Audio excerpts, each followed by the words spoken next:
जय गजानन मंडळी. चला तर काल झोपलो होतो आम्ही 5:15 वाजता, तर आज डायरेक्ट उठलो 8:30ला. तर डायरेक्ट खाली येऊन बघते तर काय मैफिल डायरेक्ट किचनमध्ये होती. कारण की एक घर किती काही मोठंच हो, एक बाई किचनमध्ये तर साऱ्या बाया किचनमध्ये. कारण की बायांना गोष्टी सांगा फक्त करायला इथल्या तिथल्या. कारण की जिथं बाया आहे तिथं गॉसिप खतमच नाही होत बिलकुल. मग मस्त वहिनीने गरम गरम चहा करून दिला. चहा घेऊन मस्तपैकी जाऊन बसली हॉलमध्ये सोफ्यावर. तिथे बसलेल्या होत्या आपल्या ननदबाई. म्हटलं चला त्यांच्यासोबत गोष्टी गप्पा करून मस्तपैकी चहा पिऊन घेऊ.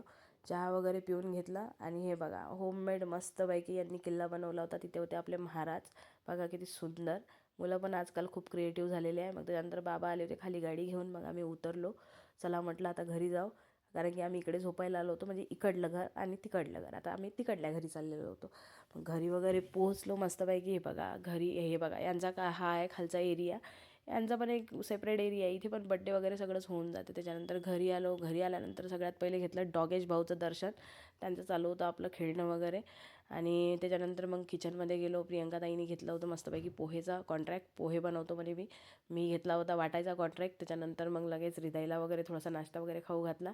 आणि बघा सगळ्यांचं चालू होतं आपला नाश्ता वगैरे करणं. हे आहे आपल्या आत्याचं घर, म्हणजे आपल्या आत्या सासूचं घर.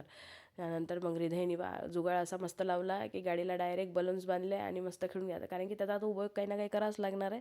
आणि त्याचं खेळणं वगैरे पाहून मी त्याचं थोडंसं शूट काढलं. मग त्याच्यानंतर झाली जेवणाची तयारी चालू झाली.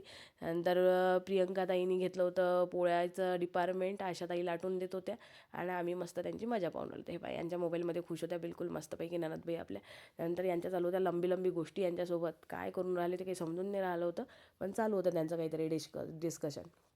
ते झाल्यानंतर मग लगेच आपल्या वेदाबाईंनी घेतलेली होती मस्त भरीत करायला. आणि भरीत बनवत होती आणि गाणं म्हणत होती टणटण वाजलं मटण शिजलं.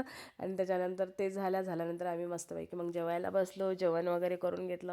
आम्हाला पण दाखवा त्यांचं चालू होतं. सगळेजण हाय बाय करून राहिले होते. बाजूने बसल्या होत्या जाऊबाई. आणि हे बघा माझं जेवण संपत आलं होतं. कारण की मी थोडंसंच मला भातच खायचा होता.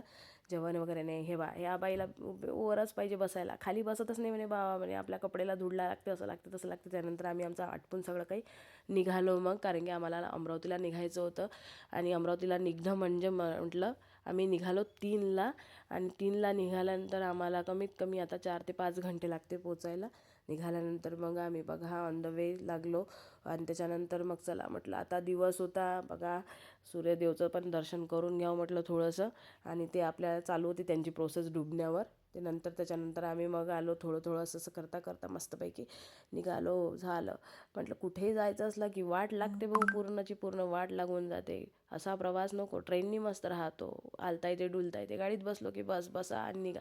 त्यानंतर आम्ही आलो पोहरा जंगल्याने. आम्हाला वाटलं बाबा बिबटेश भाऊचं दर्शन होईल, पण ते काही त्यांचं दर्शन झालं नाही. ते देवासारखे आहे, दिसले तर दिसले, नाही तर नाही दिसले, अशी गोष्ट आहे त्यांची. त्याच्यानंतर आम्ही केली अमरावतीत एंट्री केल्यानंतर आम्ही आलो ग्रँड मैफिलींजवळ. तिथे आल्यानंतर चालू होतं आपलं नवरदेवाचं लग्न. तर काही संपूर्णच नाही राहिले भाऊ, लग्न तर बिलकुल चालूच आहे. चालू.